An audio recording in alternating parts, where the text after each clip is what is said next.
سلامونه ګرانو کتونکو، زه یم زرمیشه خان. تاسو ګورئ زرمیشه خان یوټیوب چینل. امید لرم چې تاسو به ښه او ستاسو د دعاګانو سره زه بالکل ښه یم. یو خور کمنټ کړی و او کمنټ باندې زما زړه ډېر خفه شو. ما وایي چې پرېږده تاسو سره هغه نن شریک کړم هغه کمنټ. خور وایي چې خور جانې زما خپل میړه را سره په چل روان دی، بله ښځه لري، ما نه ډېرې بدې خبرې کوي، مور پلار سره مې رابطې ته نه پرېږدي، ماشومانو خیال نه ساتي، خپل مقصد پوره کړي نور رانه ځي، مصرف مې هم نه راکوي، په کار نه وخت تېروم، څه ورسره وکړم. اول خور جانې دا خبره ده چې دا کمنټ ما پړاو کو نو زما زړه په تا باندې ډېر خفه شو. اکثر داسې وي خاوند چې وي بلې ښځې سره کله تعلق لري یا دویمه ښځه یې کړې وي، یا اکثر زیاتر وخت داسې کېږي چې سړی چې دی هغه ځان ګرلفرنډ چې ده هغه هم ځان سره ساتي، نو دی بیا دومره ړانده شي او دومره دوی ته پته نه لګي چې ستا کور کې ستا ښځه ده، ستا ماشومان دي، هغه ستا په انتظار وي، تا نه خرچه غواړي، ستا ماشومان چې دي هغه رالویږي، هغو به سبقونه وایي، هغوی به سهار غټیږي، نو چې ته کله خپل هغه ښځې ته ماشومان ته مینه ورنه کړي، سهار به تا ته دا ماشومان په بوډاپه کې به درته هم نه ګوري. دا یو خبره مې په یاد ولره، دا ډیره بده خبره ده. اسلام کې 4 ودونه جایز دي، په دې کې هیڅ شک نشته، خو وسره دا خبره هم کړې ده اسلام کې چې 4 واړو ته به یو شان حقوق ورکوي. چې یو جنۍ ستا کور له راځي تا ته واده کیږي، نو هغه خپل مور پلار رونه خویندې خپله پوره کورنۍ چې ده چې هغې کې هغه پیدا شوې ده، بچپن یې تیر کړی دی، بیا رالوی شوې ده، هغه پرېږدي او ستا دپاره ستا کور ته راشي او ستا خیال هم ساتي، ستا قدر هم کوي، ستا د کورنۍ، ستا د خویندو، ستا د مور، ستا د پلار ټولو خیال ساتي او ستا د مینې دپاره، یعنی ته هغې ته عزت ورکړي، ته هغې ته قدر ورکړي، ته د نورو خلکو په مخ کې، د کورنۍ په مخ کې، یا اسې هم هغې ته ډېر په عزت نظر سره وګوري، نو هغه ستا هر کار کوي، تا نه قربانیږي، تا نه زاریږي. که یو سړی اوس دویم واده یې کړی، دریم یې کړی، هغه له بیا دا پکار وي چې 3 واړو ته یو شان حقوق ورکړي، یو شان خیال د هغو ساتي، که د ټول ماشوماني ټول ماشومان ته یو شان مینه ورکړي. خو نن سبا چې کوم ټرند روان دی چې یو سړی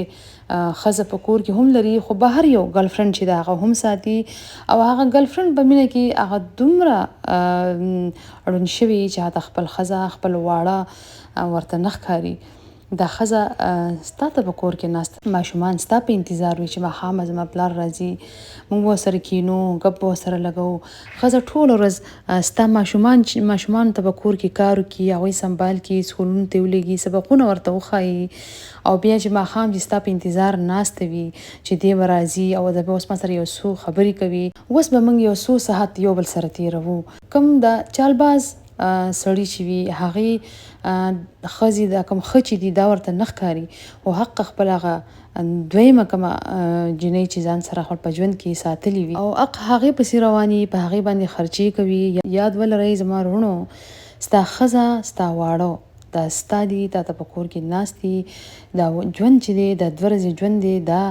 داسې په بهرنو جنکو باندې مه تېروئ، هغوی نه به تاسو ته هیڅ هم میلاو نشي. په نن هغه جنۍ ستا سره ده، سبا بل سره وي،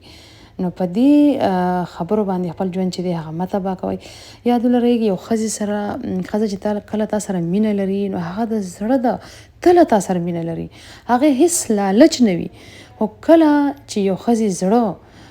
تا خپل په حرکتونو باندې خپل داسې کارونه ته کوي چې هغې زړه ته د ځان نه بد کړي، یو پیری چې د ښځې زړه بد شو، که بیا ورته ته د سرو غوڼ هم شوي، ته ورته بیا هیري راوړه وغورځوه په خپو کې، خو هغه بیا تا ته ونه ګوري. ښځه چې ده دا ډیره نازکه ده، دا د مینې، محبت، قدر، عزت حقداره ده. کله چې ته دل دا نه ورکوي، د هغې زړه چې دی تا نه بدیږي، تا نه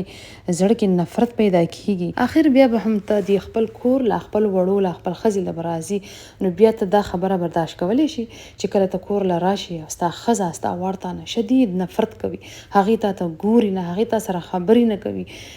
په هغه وخت کې په ژوند کې به یوازې به پاتې شي، هیڅوک به درته نه ګوري، ځکه چې ماشومانو در نظر تور شوی دی، ښځې در نظر تور شوی دی. نو په وخت باندې خپل سترګې کولاوي کا، رڼا کا، دا بهرنۍ ښځې پرېږدئ، خپل کور کې چې کومه ښځه ده هغې ته وخت ورکړه، مینه ورسره ورکړه. ښځه د مینې حقداره ده. او یو بله ډیره ضروري خبره، یو ښځه چې هغه هیڅ کله خپل خاوند چې دی تقسیمول ته نه پرېږدي، هغه نه غواړي چې زما خاوند چې دی هغه تقسیم شي، یعنی کله ما سره کله د بلې ښځې سره، هیڅ کله نه. داسې خاوند نه خو ښځې نفرت کوي. تقسیم شوی خاوند ښځې له هیڅ کله په کار نه وي. دا د ما نه لیکلي واخله. امید لرم چې ویډیو به ستاسو خوښه شوي او خور ته به جواب میلاو شوی. خور سره زما د طرفه